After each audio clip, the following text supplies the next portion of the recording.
looks up at me and then he just starts shaking. And at that point, I knew it was bad. Deputy team leader shouted to grab the hose and then they like cut me out of my like work shirt. It was like a polo shirt. And then I just remembered like they had the hose on me and I was just like, my arm, put it on my arm. And then I was like, my face.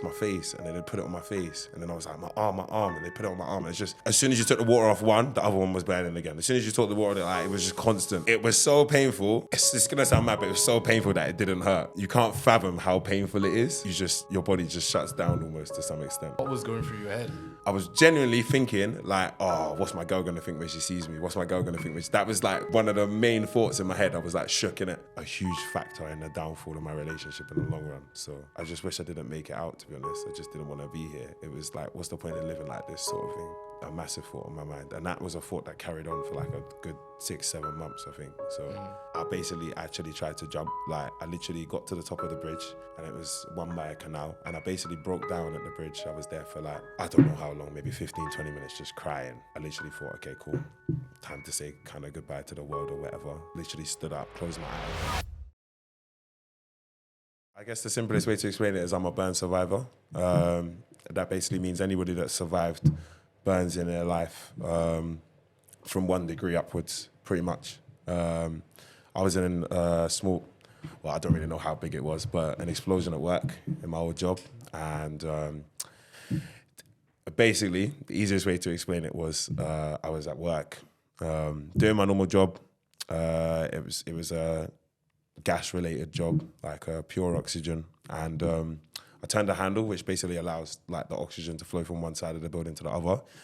And my guess, because obviously I didn't see anything happen, like my guess is that the handle either ruptured or the pressure was too much or something and the pipeline burst. And the next thing I remember was being on the other side of the room on the floor, like smoke everywhere, flames in the corner where the handle like was and stuff. Couldn't really hear too much. Then I tried to call for help, but I couldn't really hear myself. So at that point, I thought like maybe like my hearing must have just been damaged somewhat because of how loud the thing was. And then like I couldn't hear a fire alarm either. So like at that point, I was just like, well, I can't hear anything, and I'm shouting and nobody's coming. So I opened the door to like the testing facility area, and like all of the smoke literally. There's like a corridor outside. All of them smoke just basically filled the corridor, like seconds. Like, so I couldn't see anything out there. Like when I was shouting for people, I couldn't see anyone. And I just thought, right, okay, like I should probably keep it contained because you know, like if you open a door, or whatever, and a fire spreads, like at this point, I'm thinking the whole airport could go up or whatever. So shut the door again. Someone came in, and I didn't even know what he was trying to say something, but like I couldn't hear him. I'm not great at lip reading anyway, so like I had no idea what he was saying, and plus he wasn't like English, he had an accent, so I had no chance. Like I had no chance. Like he had a strong accent anyway, so he was like one of the managers, so I had no chance. So I tried to go to like the test chamber, the test rig, and like turn a few handles to like redirect where the gas was going. And then like I quickly realized that I couldn't do that because it burst on the main line. So, and that was the source to the testing chamber. So after I realized that, I ran out of the room and I basically headed for like the emergency exit because that's the quickest way for me to get to the cages where like it's basically like the master area for you to turn on and off the oxygen supply to the whole building sort of thing. So there's like a little bottle key you get, similar to like what they have in a pub and what they use to gas up the pumps for like the ale and the pints and stuff like that. So as I'm like running around, like there's like people obviously trying to like run down the stairs and stuff because there's like a multi-story building. So people are upstairs and stuff. They're trying to run down the stairs and like they're running obviously into the smoke. They can't see where they're going. They're now falling down the stairs. I'm like tripping over bodies as I'm trying to like run to get to this fire escape. Eventually got to the fire escape. I've opened it up. And I ran down the stairs and across like basically like a car park pretty much around the back, and then I got to the cage. And the cage is padlocked with like a number. The number's like one of the managers' like date of birth or something like that. Bruv, could not remember the number. Like just flew from my head, and I'd used it like. So how are you going through the building after being? Bro, I didn't even because you have to like it's quite dark, innit? So like I can't. because of the smoke, like I can't really see too much anyway. And like, I just didn't even realize that all of that was happening, innit? I was just like, I'll be real with you. I'm allowed to swear. Yeah. I was like, fuck, I'm going to lose my job. That was the first thing that went into my head. I'm not even chatting shit to you. The first thing that went into my head was like, shit. Like, I need to like cut this off before anyone clocks, innit? That's Cut this up before anyone clocks. Yeah. Like there hasn't been an explosion. Nah, but like, that's just what my thought process was. I was just like, maybe nobody heard because I can't hear anything. Do you know what I mean? But that obviously wasn't the case. So I'm now thinking, I need to, it's good, funny, like I laugh about it now, isn't it? True. I'm now, obviously I've ran to the cage, I can't remember the padlock number. I'm like trying different combinations and I'm thinking, fuck. And now I'm hearing more bangs like in the other side of the building. So I'm thinking, the whole thing's going up. Like I need to get this padlock open. Eventually I tried one combination, it opened, yeah? I'm like, thank fuck. Opened it now. And there's like, I think there was 6 cylinders in total, 6 big, they're like all 5'9", 5'10" cylinders, so they're big cylinders, yeah? And to close them, it's like a little key, it's not a key, it's like a little, almost like an Allen key type thing with a hole in it in the shape of a triangle. You put it in, you can turn it. Almost like a half a turn, maybe a quarter turn at a time. You can't get the whole way around. Allen key turns on a quarter thing. Yeah. So you can imagine I had to do that 6 different times for all like, or whatever. So I'm like, closing, closing. Eventually done it. Shut the padlock again, and then I'm now thinking, okay, cool. I need to like figure out what's going on. So I've run around the other side of the building now, and that's when I had like first look at my hand, and I was like, rah, like, and it was just like really red. So for me, it just looked like when I was a kid, like I used to fall over all the time, and like I would be cut and bleeding. So I just thought, okay, I'll just fall. It's just a really bad, like fall over scratch sort of thing. Like I'd be fine or whatever. In one of your songs, FYI, you said it was fingers were dripping. Oh, that's TMI. So that's a whole nother situation. Oh, that happened after. Yeah. That happened like after, like that's from the aftermath basically. That was kind of like really struggling with my mental health, tried to take my life type stuff. Basically. We'll move on to that one. Yeah. So, I've now run to like the next door entrance that you can go in, and the airport sites are all like secure, so you have to have a pass to get into everywhere that you go into. So I pulled you have like a lanyard. You always have to have a lanyard on you so people know who you are, because like there's people try to infiltrate the airport and blah, blah, blah, blah, blah. So obviously I pulled the pass. I got like a little pulley thing, pull it to go beep it, and then it didn't beep, and I'm looking down, I'm like, what? I looked at it, and my pass is like half melted in half. Like, what? Yeah, I'm thinking like, oh, my day's raw. Like, this is peak. So at this point now, I've got to run basically round to like reception. And as I'm running, like the deputy team leader guy, he's in a different department technically, but like there's no like leader for my department. So we just report to the people that are in a different department because they're the only ones that I have team leaders for. So he finds me and he just looks at me like, shit, like what the fuck happened to you type vibe. So then he's like, come with me. So he opens the door. And as we're running, I'm thinking, I need to run to the bathroom and just like wash this off or whatever. So I go to the bathroom because there's a bathroom literally just there for like the office staff. And he's like, no, follow me. Grabs like a first aid kit off the wall. And then we run to like the goods in, goods out delivery area, which is also like the smoking area for people. And some people just have their breaks. They'll go out there for fresh air or whatever. This was during COVID as well. So like there was like half the workforce there. There was maybe like 40 people in total. So when we get there, there's like maybe like 25, 30 people in the smoking area or whatever. And I still can't hear like a fire alarm going off. So I'm thinking, why the hell is everybody here just chilling? So you know, like in movies where they see stuff happening at 100 hours and you just see that ring. You say that's what you was just. Maybe kind of like maybe it's hard to remember, to be honest. Like a lot of it is patchy, innit? So a lot of it's quite patchy. But I got there. When I got there, everybody was just looking at me like, what the fuck happened? And I'm also thinking like, why is everybody out of work? Everybody should be working. I'm the only one fucking working. Everybody's just chilling here doing their job. So anyway, he shouts for like a first aider, like, who's a first aider? Anybody first aid trained? And like, everybody's just looking at each other like, these idiots have furloughed all of the first aiders, obviously, so that there's no first aiders. So anyway, he's like, what? Nobody's first aid trained? So then somebody runs over now. And like he's clearly, maybe he was first aid trained, but like his certificate ran out or something like that.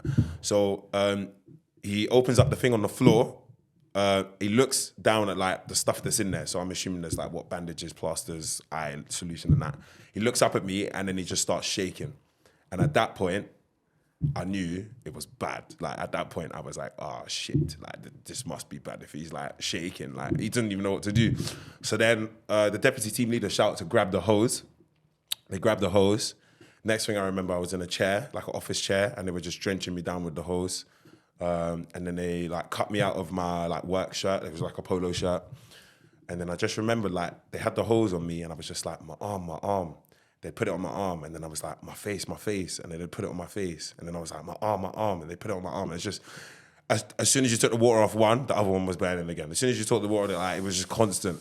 So then they had someone running back and forth between like the water machine, you know, like normal like water machine, like one of those Virgin things or whatever. And they would just basically get ice cold water, they'd bring it in a jug, run back, and they'd try and pour that on my face or on my arm, and they'd just have someone literally doing laps doing that. Then, I don't know how long the time was, the ambulance turned up, they gave me like 2 paracetamol or something, or ibuprofen or whatever it was. Kept like wetting it down, cut me out of like all of my clothes eventually. And then they basically was like, okay, cool, we gotta go like in the ambulance to the hospital. And I was just like, nah, I can't leave. Like it's too much pain. Like if I leave, like it's gonna be bare hot. Like I need the water on me constantly. And obviously the hose is like an unlimited supply of water. So I was just like, I can't. I've got to wait for it to cool down. Cause like literally, it felt like I was under the water for like an hour and it was still like you take it off for a second, like it was fresh. That's what it felt like. So for me, I was just like, nah, I can't leave. What was going through your head? I'll be so real. Like, I was genuinely thinking, like, oh, what's my girl gonna think when she sees me? That was like one of the main thoughts in my head. I was like shook in it. Because the relationship was like quite new then. So when it happened, it was like, I guess like, I don't know, we'd only really established like a personal relationship like soon after, but when you first meet, it was based off of looks and stuff because we met on a dating app. So now I'm thinking, I don't look I'm not gonna look like how I look. She's gonna see this, and do you know what I mean? So That's what was going through my head. One of the things. Then I was like, cool, okay, I'll go in the ambulance, whatever. I'll go in the ambulance. They said that they can pour water in it in the ambulance. So I got into the ambulance. I'm laying on the stretcher, and the guy's pouring water.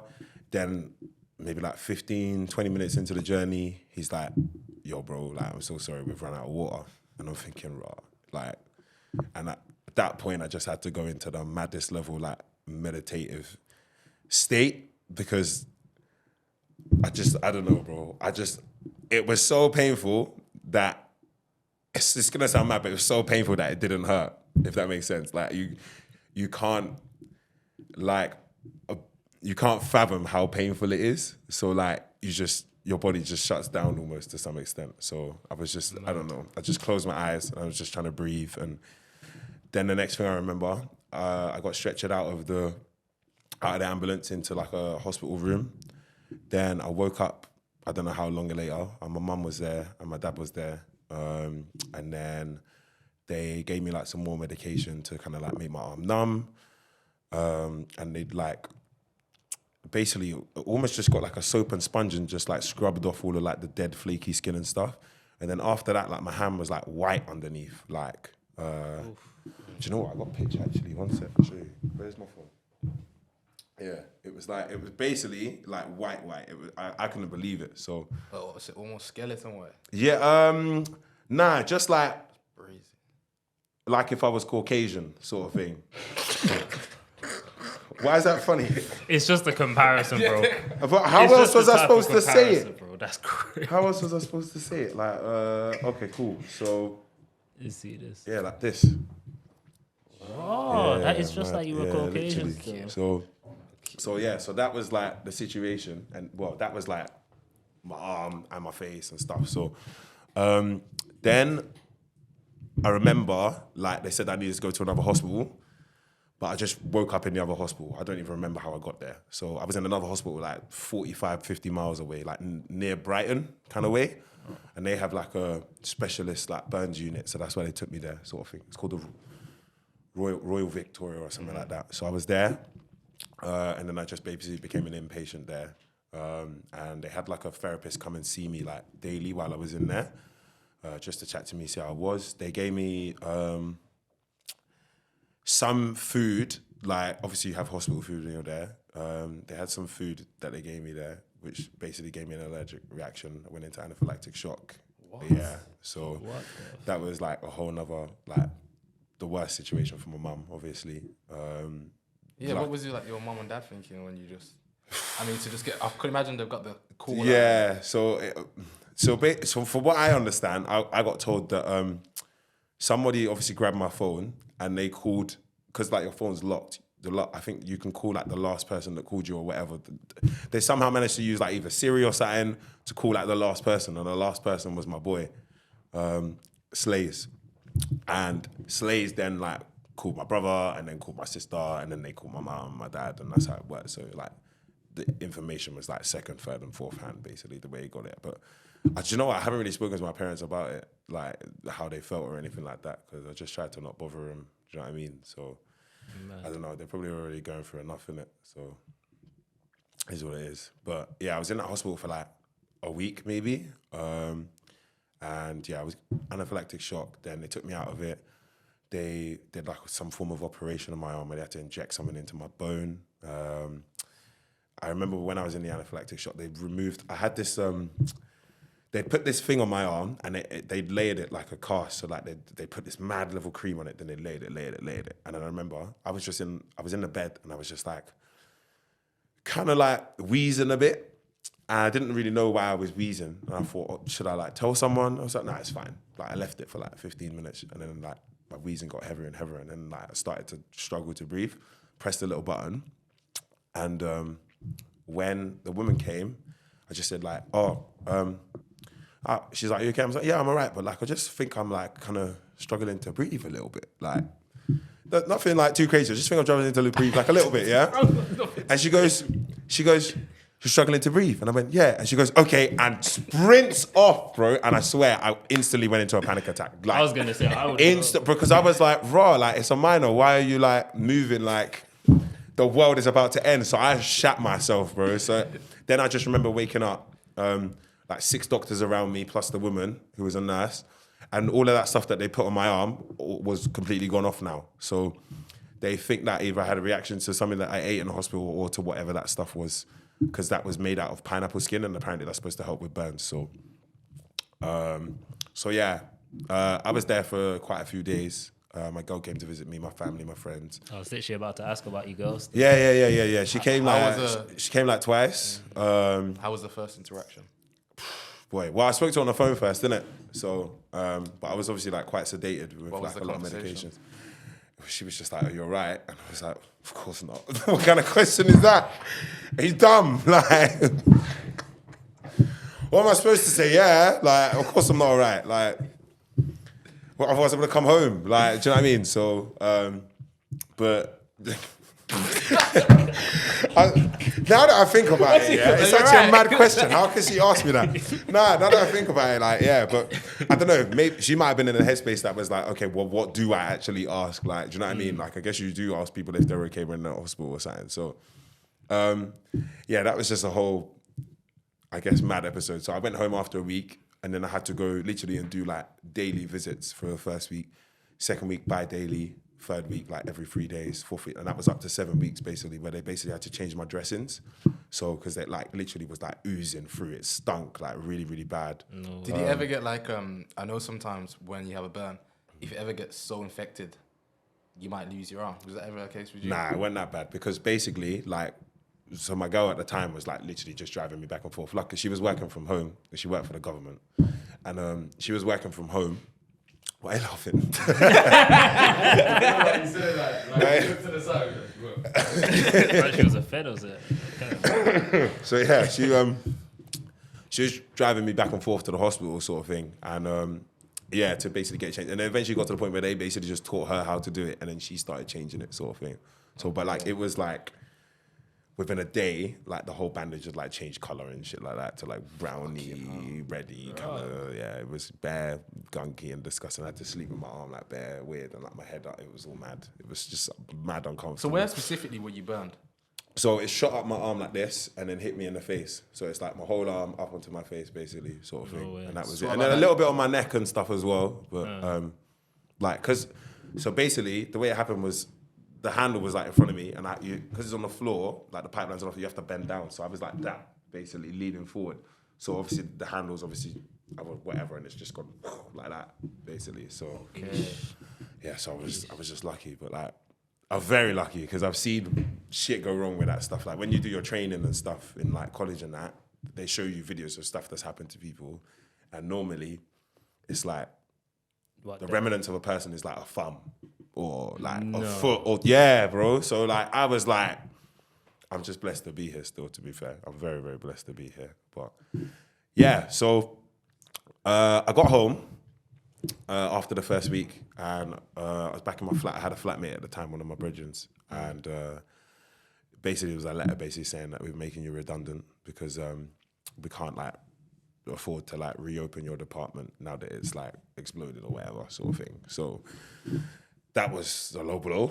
Like that was like, what the fuck? Like I've been working for you for time. Do you know what I mean? And like, and also another thing that was peak was like their probation was like 24 months for some reason. So I know, right? And they was like, oh no, but most people like it's just to protect the company because people come here and then they leave. But like most people don't pass it in 6 months or whatever. And I was pressing them and they just never passed it.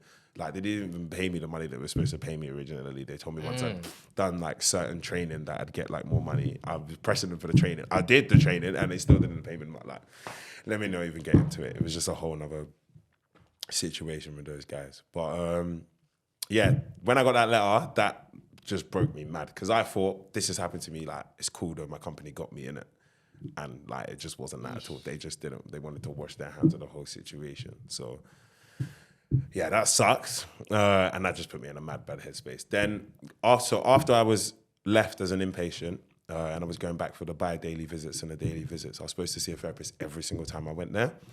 And the woman that they had who was supposed to see me, like, just never turned up. Like, she just... Why didn't she turn up? But she never, ever turned up. No, so, other than, like, when I was in the hospital, she was never there. So, the first time I went and they said she wasn't there, they basically just said that she couldn't come in that day. The next time I went, they said that she came in the day before and not the day that I was there because apparently there was restraints. So, there was more patients on the day before. So, that's why she came in that day. And then later on, I actually found out that they'd cut the funding for the NHS. So, like, they basically couldn't afford to have her. So how important was the therapy to you?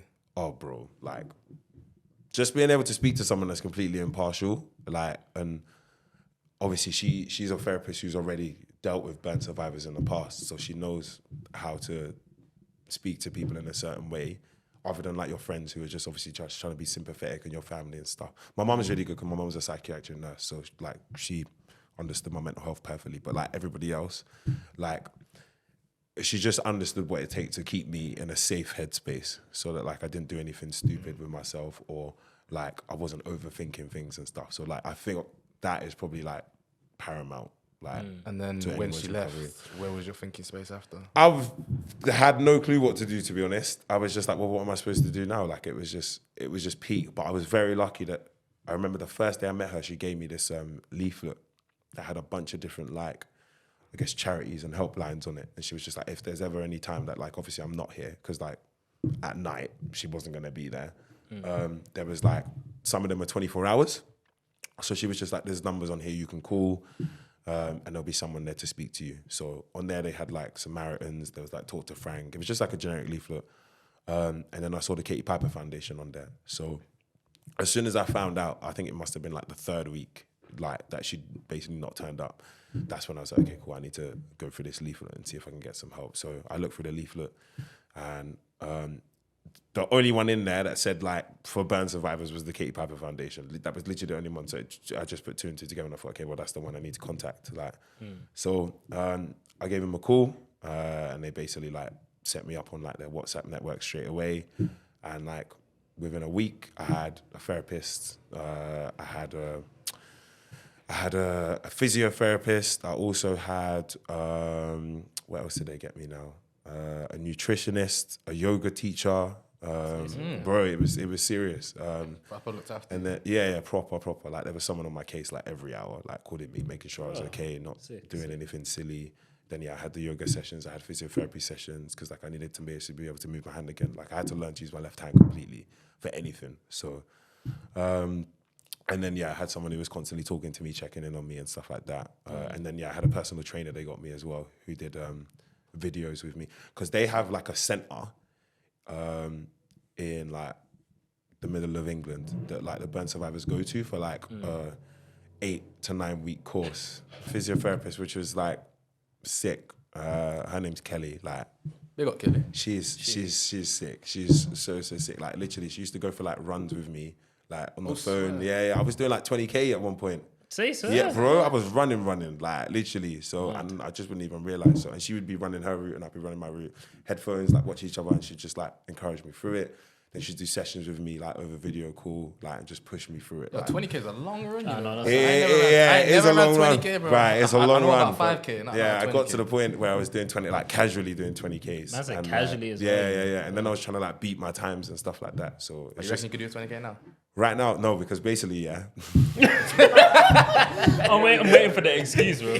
Nah, I come off a scooter innit, and I tore my ACL and my MCL and my meniscus on both sides. Ooh. So I've been like recovering for that for like the last year still. So, but I don't know. I got this like determination thing in my head. So it's not like can my body handle it? It's just more about my mind. Like I can switch my mind. How is your knee? Because I tore my meniscus.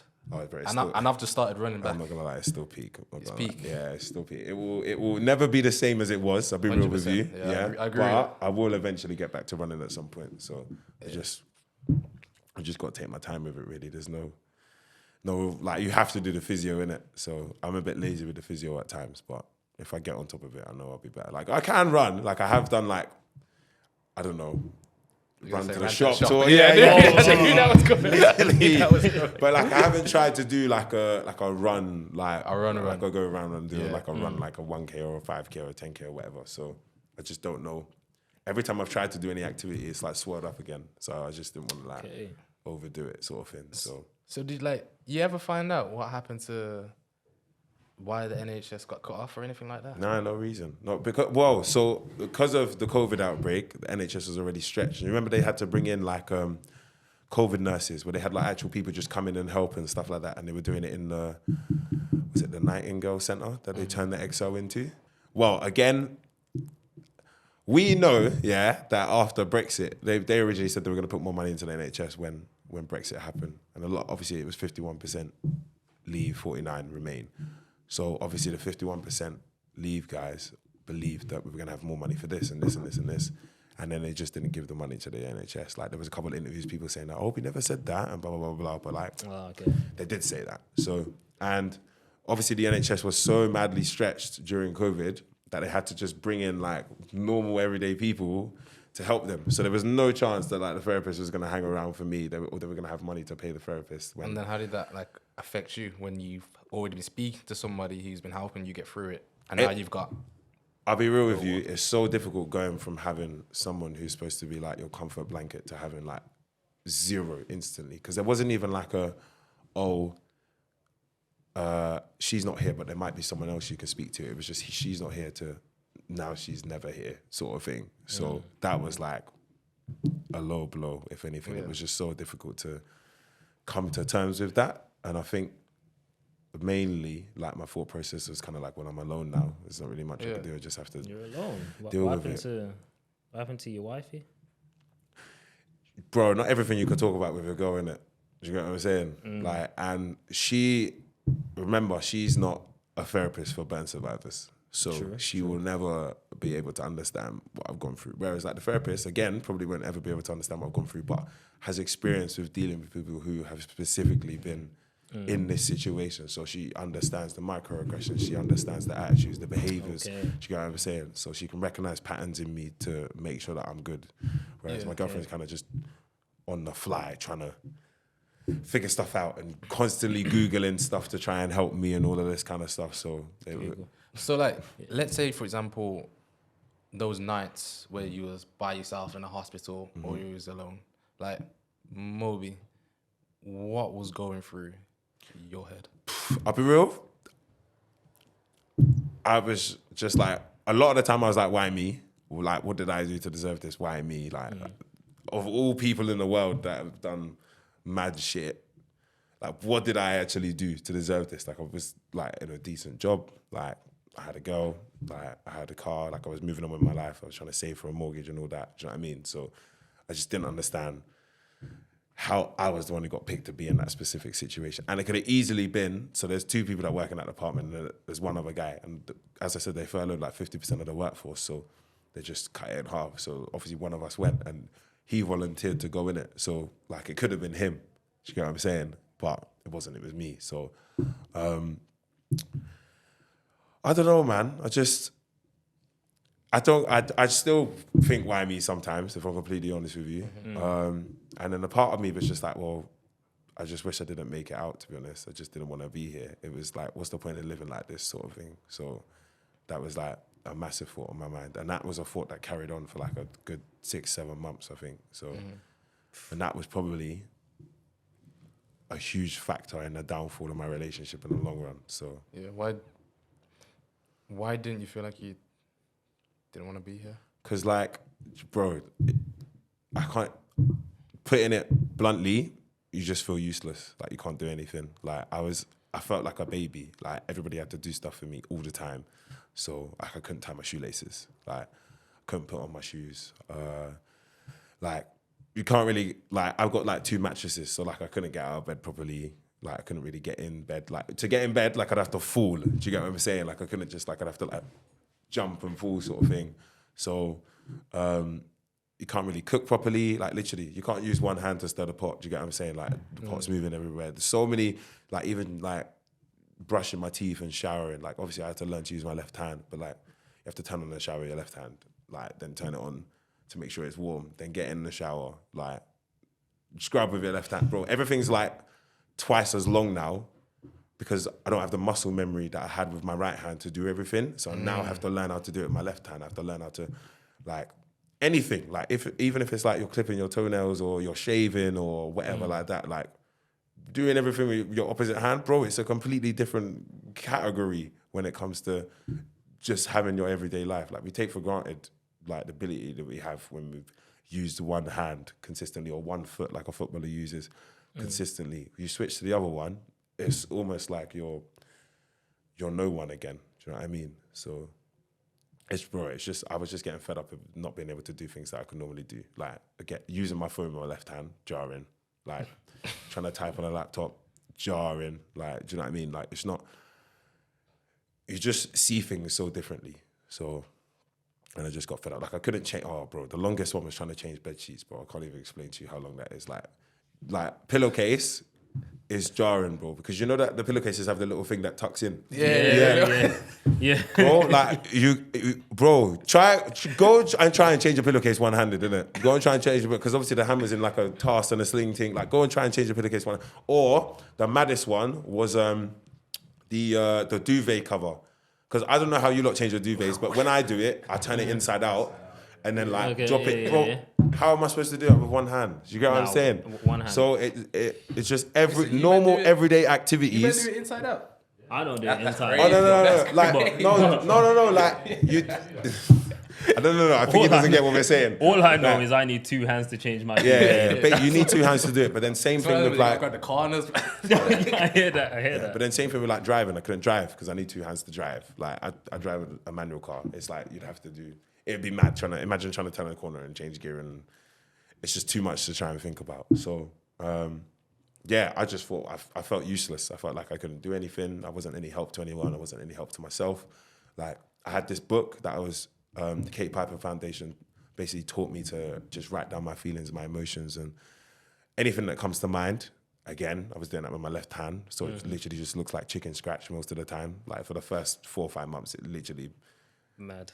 Illegible, basically. So it took a while for me to actually understand how to use my left hand properly. You just have to do everything like slower to be able to do it. Like if you ever try and write with your left hand, you can never try or like your opposite hand. If you actually want it to make sense, you have to write slow. Like you can't just go and do it at the same pace you do with your normal hand. So It was just long. That was It was an just so insight. long. And for me, it was just like, nah, man, fuck life. What's the point in being here? Because I felt like genuinely I was gonna be like that for the rest of my life. Like you cannot see. Well, maybe some people can, but for me, and I'm pretty sure most survivors, when it first happens, you cannot see the light at the end of the tunnel at all. It doesn't exist to you. You just think this is it. Like you're stuck. So how did you make money?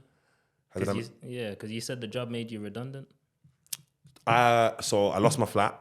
That was with my friend. I had to move back in with my rents. Okay, and now you lost the flat with the friend. yeah. Could he cover you? Huh? Could he cover you? Nah, because he was furloughed as well. So he was obviously getting a reduced wage okay. as it was. And you were then- just getting nothing, innit? Yeah, I was getting nothing. So So what did he say?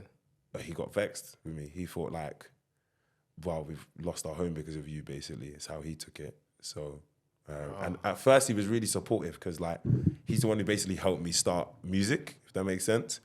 But then after, like, because I had a little bit of savings, so I was there for about 2 months. But once it hit the second month and like I told him I couldn't afford it, he was like, are you joking? Because he come from like a really, just like a difficult background with his family. So he was from like Weymouth and he had to move to London to basically get away from his family. So London was like a safe haven. So he felt like I was taking his home away from him. But it was like, there wasn't anything I could do about it. And then, so obviously I was going back to live with my parents and he obviously didn't have the luxury of going back to his family. So for him, it was like, oh, you're a dickhead, bro. How could you do that to me, sort of thing. Just Raw. make some money online or something. That was his thought process. So, yeah, I know. Man said make some money. Like, I know, but I like- just log in and get another. I know, but like I think in his head, he just looked at it, like he was struggling a lot with his mental health as well, like really, really badly. So I think for him, it was just like he'd found this solace in it and a safe space away from his family. And now it was at threat and he was in a rush. So he was now in a situation and maybe it was a fight or flight response. I'm not sure, but I don't know. I don't know what goes on in other And people's where is he heads. now? innit? To be honest, he moved like maybe like 15, 20 minutes down the road, but he just stopped contacting me. So there wasn't really much I could do about it. So that's what it is. Shit. Yeah. Then I moved back in with my rents. I was there and that was quite difficult, to be honest. Like, just, I'd never seen my dad like that before.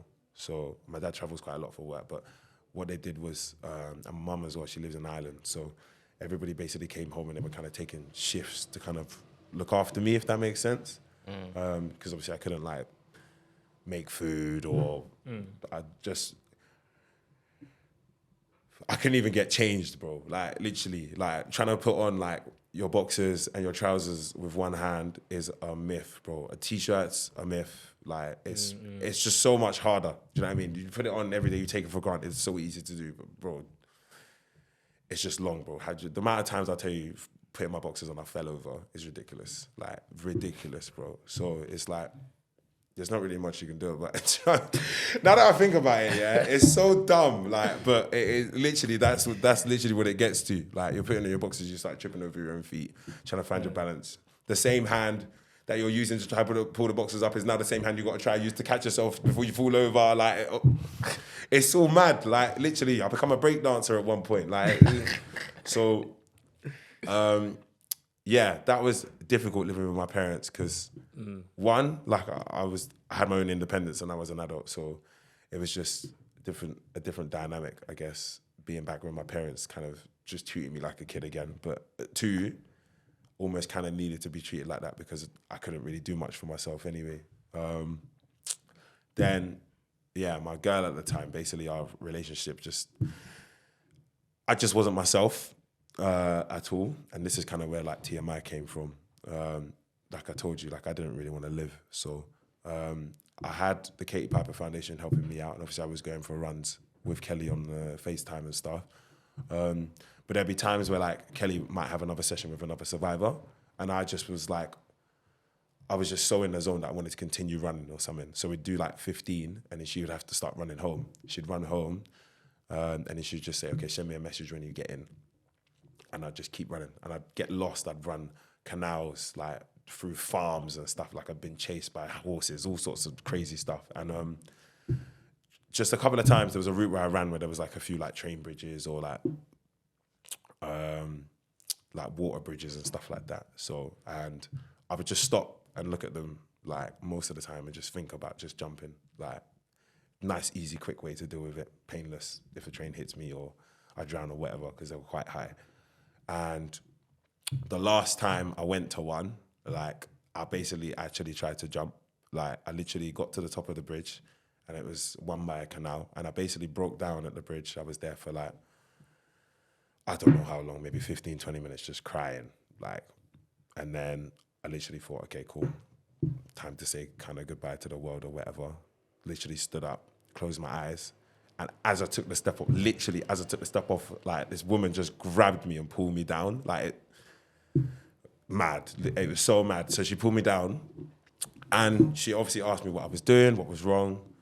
And bro, like, I just basically just burst into tears in her arms. I'll be completely honest with you. Like, for like 15, 20 minutes, I was just crying in her arms.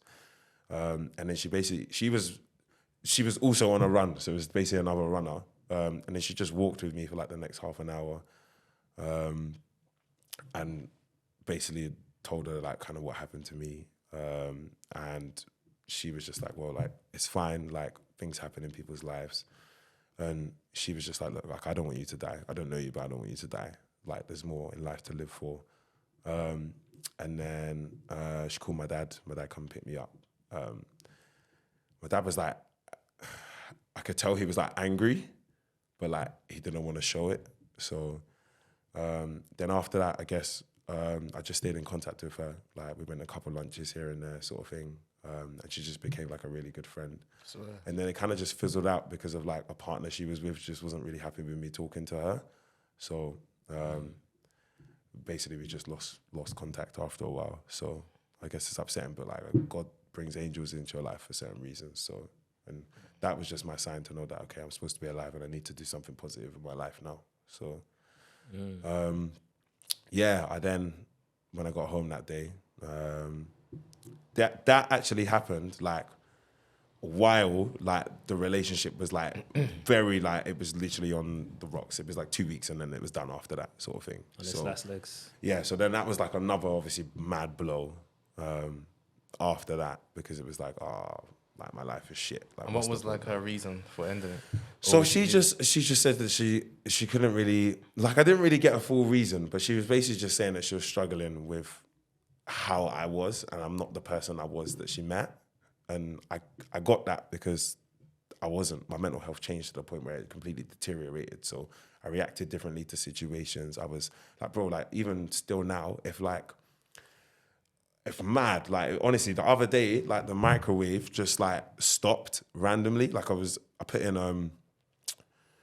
I don't know, like a hot pot or something like that. I think it was, you know, the thing with the potatoes and whatever. I put that in, like a vegan hot pot, and I put 4 minutes and it just stopped.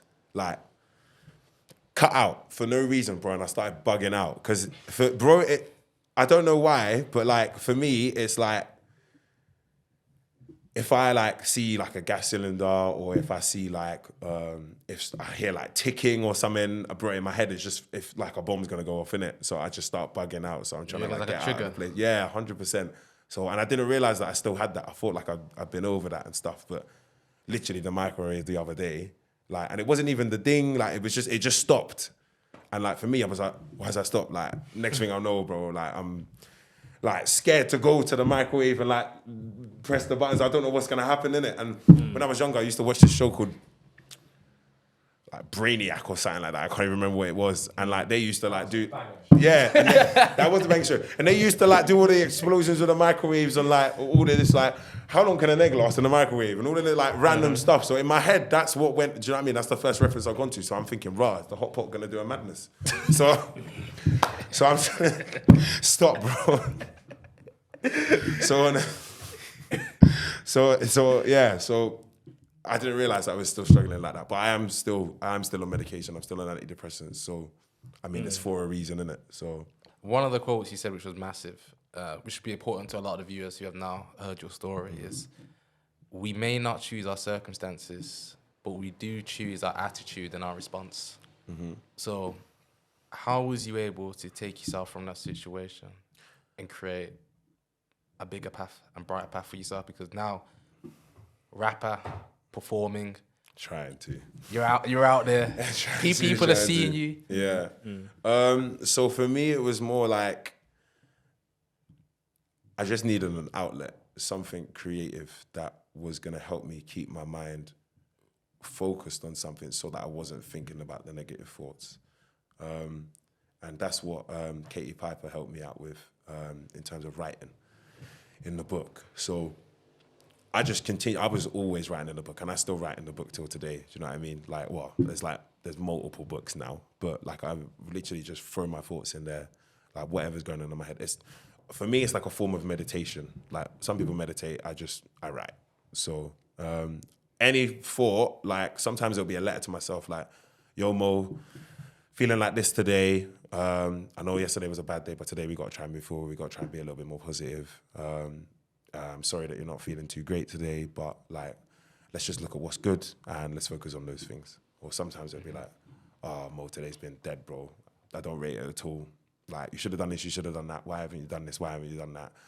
Okay, get up and go again tomorrow, sort of thing. So sometimes it can be quite self-loathing. Sometimes it can be positive. It really just depends. But they just told me that I have to be honest with myself in it. And that's what I try and do. I just literally, whatever's in my head, I try to be honest with myself. And then I just put like, normally a date, and then I sign it so that I know that like I told myself that, sort of thing. Okay. So does that relate to the music as well? Yeah, so the book basically turned into the lyrics eventually. But the book's still the book now, and the lyrics have kind of just gone into like notes in my phone. But there was the time where I was writing the lyrics in a book before. And what were some of the lyrics you wrote in the book? They're a bit mad, I can't lie. I don't know if I can say I don't know if I can say them. Give us just an insight. Like, some of them were just like quite descriptive ways in the way that I want to like take my life, I would say. And then some of them were just like, Damn, I can't even say bars to that because that's not what I want to hear. yeah, no. So, and then other ones were just to do with the government. Like there was a lot of stuff to do with the government and like the judicial system and how things were basically happening in the world during the COVID time and what things weren't fair and what things were fair.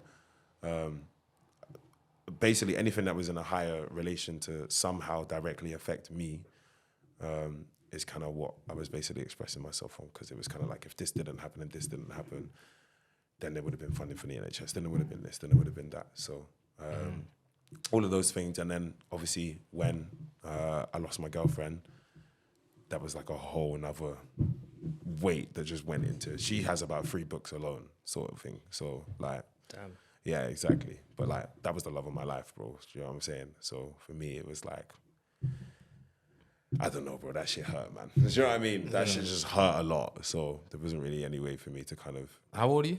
27. 27. So I don't know what happened around when you was 24, 23. Okay. So happened.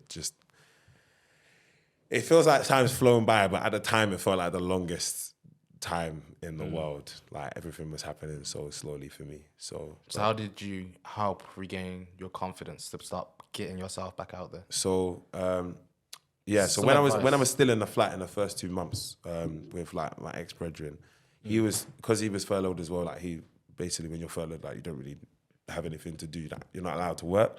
So he was like trying to basically become a producer at the time, like he was making beats and stuff. So he was just like, oh, why don't you just like, maybe like if you say things out loud, it will help you release them. So I thought, okay, cool. So at first I started like reading the book just on the beats he was trying to create. And then when I realized it was kind of helping me, just like, it wasn't really reading, I was like shouting them, to be honest. Like, I just thought, if I because a lot of the stuff in there was quite angry. So when I shouted it, it felt like I was getting it off on my chest. So then after like, I guess like a week or so of literally just doing that every day, because it got to the point, he wasn't making beats every day. So he would make a beat and then he'd just give it to me, and then I'd just be in my room shouting it. And he'd just be in his room doing whatever he was doing, playing Xbox or making beats or whatever. And then I got to the point where like I just kind of wanted it to make a bit more sense. So I started using Rhyme Zone, which is like a website that you basically get rhyming words from, and just finding rhyming words that would relate to whatever I wanted to basically say. And then I could just try and restructure it. It was quite difficult because like I wasn't like like I wasn't a rapper. Do you know what I mean? I had like 116 bar in school that I was like using, literally talking about like football training and shit like that. So, and sometimes I still throw them bars in like ciphers now, to be fair. But because bro, that's like that's me. What am I supposed to do? So, yeah. So I kind of just I remember that 16 bar. Like that's the only one I remember from school. Like I must have had like another one or two, but like I cannot remember them for the love of me. So that's the only one I seem to always remember. And I just kind of went off of that structure.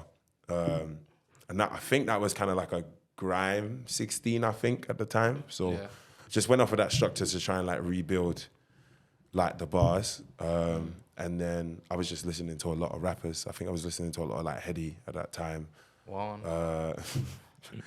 Frosty, who else? Also like I was listening to what's his name? This was around the time that you know that song?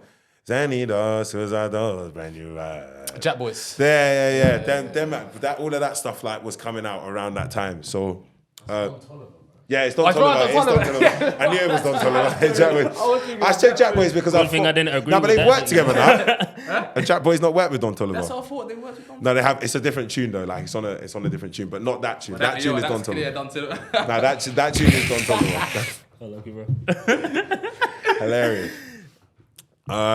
Yeah, and I kind of just wanted to figure out a way to make musical sense. So I was still quite dead, to be honest. Like when I was in a flat, then when I moved to my parents' house, I was just listening to beats and writing. And then I found, so I actually originally had like one engineer, I can't remember his name now, but he had like a flat in Clapham, and I'd go to basically him and like record stuff with him, just like at first like testers. This was before I ever like even thought like I was ever gonna like make music. This was just like, okay, cool, I just wanna record it so I can listen back to it, because if I listen back to it, I'll feel like maybe I've achieved something and I've released something and I've just got it out. And I remember like showing it to, so I had another person, my physio basically, her name's Sam. Like, Sam is incredible. Like, I can't explain. Like, Sam is such an unreal person. Like, she's not just a physio, like, she's a friend. And, like, I could just talk to her openly and honestly as well. And I remember showing her the first thing, and, like, she broke down. So, and for me, that was, like, firstly, mad that she broke down, but secondly, it touched me that, like, I could express my feelings in music, and it made somebody feel a certain emotion. So I just thought, okay, cool, well, if I can do that, then like, and it's helping me, like I'm gonna continue doing it, sort of thing. So I was with that engineer for like, I don't know, maybe like only like 2 or 3 months, because he was like mad cheap. It was like £10 an hour, and then like his mix and masters were £8, which I know sounds wild. I know what you're thinking, like what? But yeah, he was just doing it in his bedroom, like comfortable setting. He was a really cool guy. Then he moved to Kent, like so far away. And I remember going there one time, and like, it was just like 2.5 hours to get there or something like that. So I was just like, yo, like, I just don't think I can come this far anymore, bro. Like, it's bare far. Then I found another guy on Instagram, Veli, who's like my main guy now. Like, I recorded quite a few places, and I work with quite a lot of people. I'm always open to working with new people and networking, man, because I feel like the more people you meet, the more opportunity you have to spread some positivity and add some value to people's lives. So, but Veli's been like a solid rock for a very long time for me, sort of thing. I met him, and I remember, because I had Instagram at that time, but like I didn't have like any tunes out or anything. I just had like, what did I have? I think I was working on a freestyle with, I can't remember. I can't remember. So another thing as well that you should probably know is like I got memory problems now because of the accident, because of like head trauma. So like I can't always remember things, which is like peak, especially because I'm a rapper, and obviously I need to be on stage and remember my bars. I was gonna say, that's it's mad. peak, bro. How many performances you done now? Like maybe what, over 100, maybe more. I was gonna say, Yeah, I was gonna say, definitely have more. you ever forgot your bars on stage? I just freestyle if I forget, to be honest with you. I just freestyle and then I'll just catch it back again. I just freestyle and then I'll catch it back. So, but no, I don't think I've ever forgotten my bars. I like maybe like one or two words. There's definitely been ones where like I'm spitting it and I'm like, shit. What's the next bar? Like, and I know it's coming and I'm like, shit. What's the next bar? And then I'll just say something else in the same flow and then I'll catch it again, sort of thing. So, because I used to practice like loads, and now I think I just kind of, you know, like when you practice something for, I think, how many hours is it they say it is? 10,000 hours. 10,000 hours, you become like professional at it. Yeah. I feel like I've done. The bars, you got that emotional connection to them. Yeah, as exactly. well. So for me, it's like I'm telling a story every time not every time. So what was but like, the first song you told your story on? Was it the song called Lovely Day? Yeah, it is Lovely Day, actually. Yeah, it's Lovely Day. Yeah. Yeah, I remember. So Veli basically had like a collection of beats and he sent me this one. And it just like, I remember I hadn't even written anything at all yet for it. So I got the beat through and it was like quite an emotional beat. Like I has a vocal chop on it. And it wasn't like too fast. It's like I think it's like a 145 drill beat or something like that. And I don't know, I just heard it and I remember when I started writing it, I just felt really good while I was writing all of the bars out. Like it just felt so like a mad weight just came off my chest when I was writing all the bars out because I was writing it in a good structure. Like I felt like I was telling the story properly and I just felt like I was releasing it. And then I remember when I got into the studio, like Veli had like no clue what I was gonna come up with in the studio. Because I remember the first couple of times I met Veli, I think the first song we did together was The System. And I just, because I was practicing so much, I just did the whole song the whole way through. I didn't do it in takes or anything, just the whole song the whole way through. And he had about 8 men in the studio with him at that time. Because obviously the first time he met me, I'm in a valley. He's thinking, what the hell's gonna happen? Yeah. And then after that, we made Margin Boo. I like that song. Yeah. That's one of my favorites, I would say. And then after Margin Boo, he gave me this beat, and yeah, I just thought like I need to, I guess, be a bit more real with myself and just, I don't know, try and get more stuff off my chest, sort of thing. So when I wrote it, like I had to go back and read through some of the books to reference some stuff. So because I like I said, my memory is not great, so I couldn't remember everything. So the books actually. So the documentation was. Yeah. So the books are actually really good to help me kind of get a timeline for certain things, sort of thing. Like now more time we just use videos because I try and record everything that we're doing day to day. But the books are still really helpful references. So yeah, I wrote it, went into the studio, spat it, broke down in the studio. Like it's as simple as that. Like it's so deep, bro. Like and I've performed it a few times, and like it's been difficult. It's not an easy one to perform. Like it's not an easy one to perform. Like every time I perform it, like I relive like the incident again and stuff. So like basically I think the last time I performed it was Hardest Bars Live with Ellie Prohan and Joey Clipstar, and like based off of that, I got a co-sign from them both from that, and I got my first radio play from Ellie from that, and like basically been on their radar since. Like Joey's invited me for a freestyle, but that literally drops next week now. So, but like that was probably the hardest one I ever did, because like that was the biggest room like full of people that I've ever performed that song in. Before it was all just like, I remember when I first started, it was just open mics and like pubs and stuff like that. So just to try and I guess get my confidence up. So I haven't performed it since then, and that was like, I don't know, like a year ago or something. So I just try to stay away from it, really, to be honest. Like it's too hard. It's just too hard to get out without having an issue. So when did you start wearing the bally?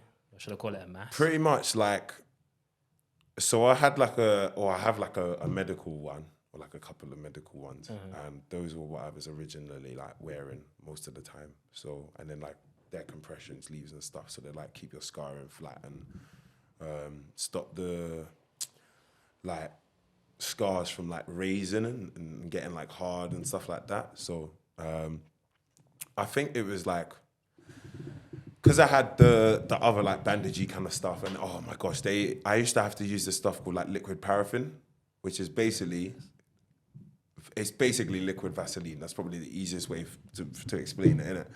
And it was like so oily, like you have to just put it on all the time, make sure your face is always like lubricated, like there's nothing, nigga, shut up.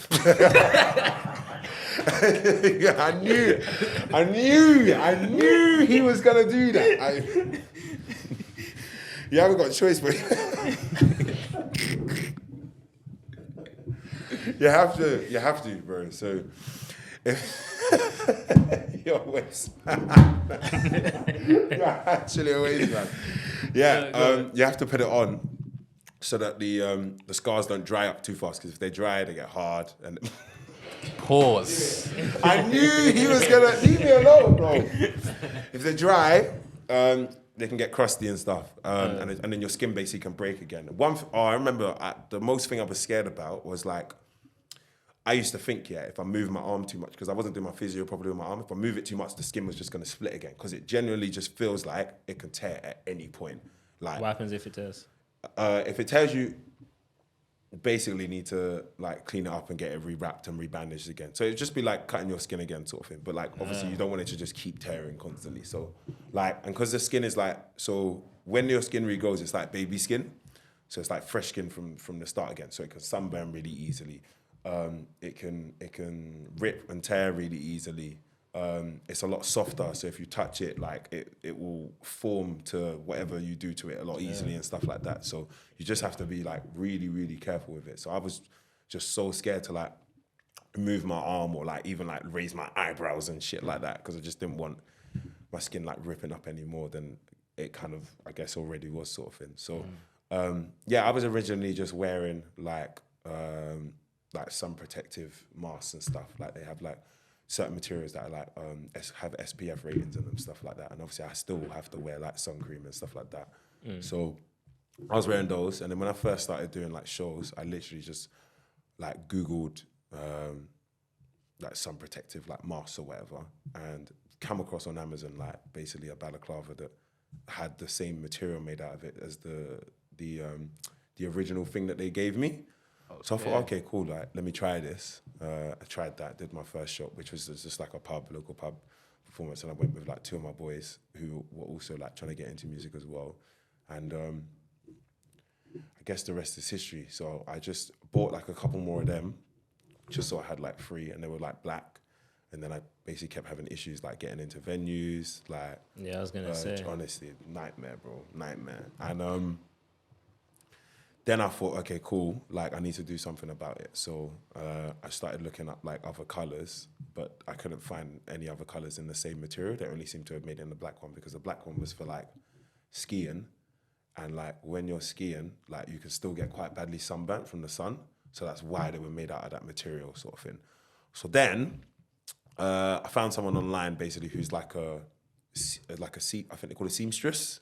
So they call like people that can like stitch and stuff. And she basically managed to source like all the materials in like basically any color that I wanted, and then she just took my head measurements, and then she just started making them for me. So and then I just pay her per mask. So yeah, but I've lost bare, man. It's peak. I said he's lost. Bro, I lose masks like socks, bro. It's peak, bro. I swear down. Like honestly, it's just like I don't know where they go. I put them in the wash, they don't come out. Do you know what I'm saying? One of those ones. So like yeah, I'm upset. There's a really nice brown chocolate one I had. I can't find it, bro. I can't find it. But I don't know. And I don't want to have to go back to her and be like, oh, can you like get this material again? Do you know what I mean? This color again. Do you know what I mean? So how many do you have?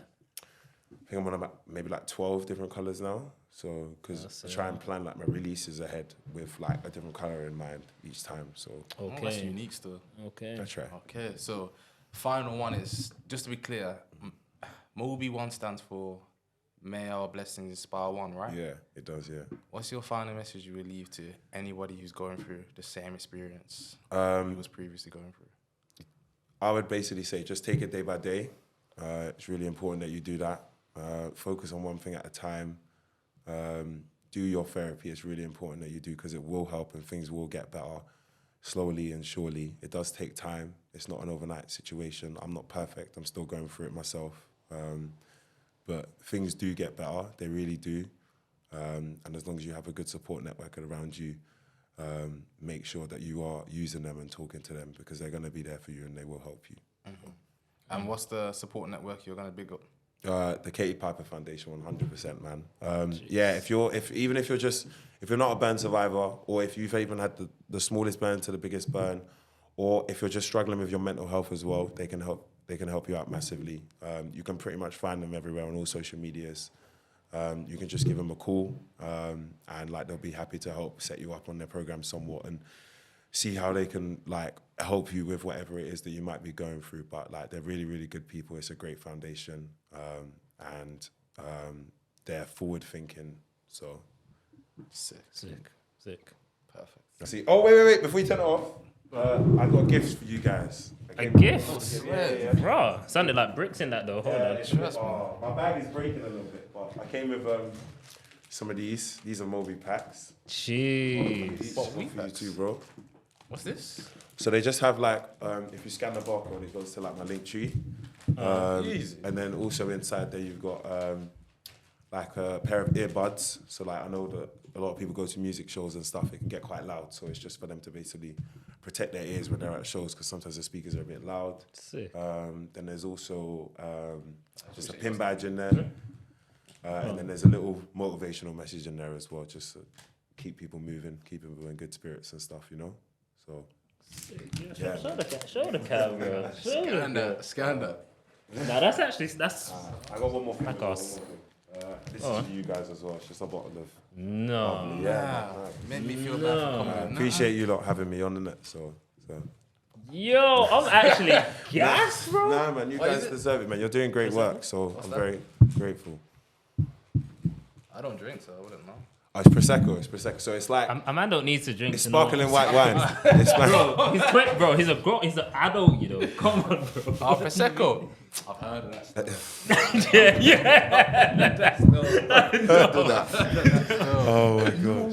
Appreciate it. Yeah, but no, you guys are doing really great work. Like you're giving people a platform and a voice to share their stories, and I guess for me this is a form of therapy, being able to speak to you guys about it and go a bit deeper into it and stuff. And I'm sure it will be for a lot of other people as well. It So will be, man. we're very grateful, man.